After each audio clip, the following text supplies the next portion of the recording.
Bonjour à tous. Là, on va rentrer dans la partie 1 donc, du chapitre sur la négociation qui est les deux grands types. Les deux grands types de négociation. Ça, on a beaucoup travaillé ça en cours. Les deux grands types de négociation, ils sont absolument à connaître. Tout d'abord, on va avoir la méthode intégrative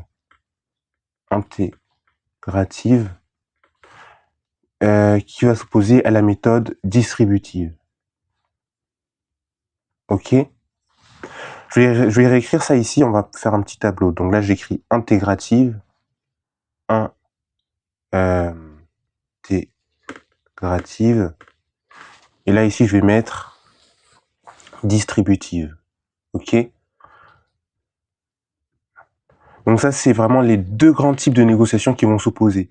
Dans la méthode intégrative, pour la comprendre, il faut juste s'intéresser au mot. Intégrative, il y a le fait d'intégrer l'autre. Donc ça va être une relation qui va être gagnant-gagnant. Ok? Une relation gagnant-gagnant. Qu'est-ce que ça signifie une relation gagnant-gagnant? C'est une relation, c'est une négociation où finalement les deux parties ils vont être satisfaits à la fin. Donc finalement la négociation elle va profiter aux deux parties. Donc je mets ici une négociation qui profite aux deux parties.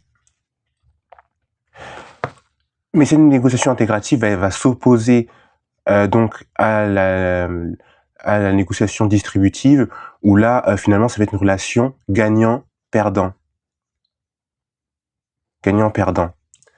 Et donc, dans cette négociation, si c'est moi qui suis gagnant, je vais essayer de faire le maximum de profit. Donc, c'est une négociation qui va nuire à un des camps.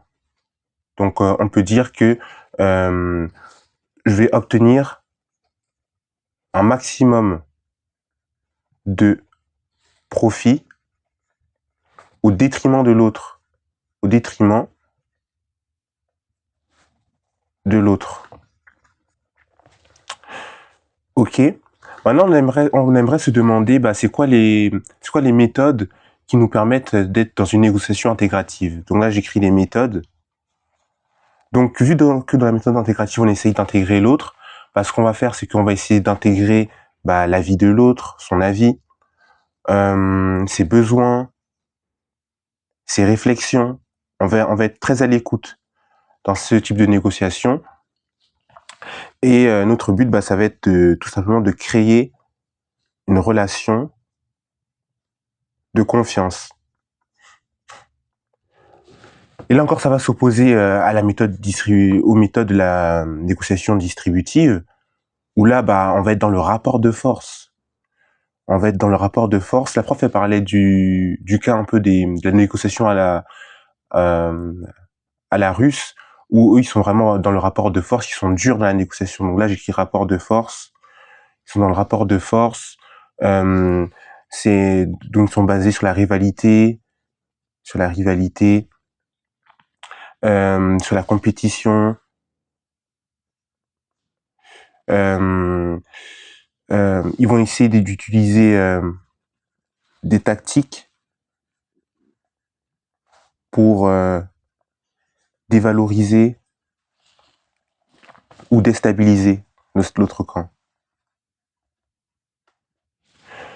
Maintenant, une question finale qu'on pourrait se poser sur cette partie 1, c'est quelle est la meilleure méthode?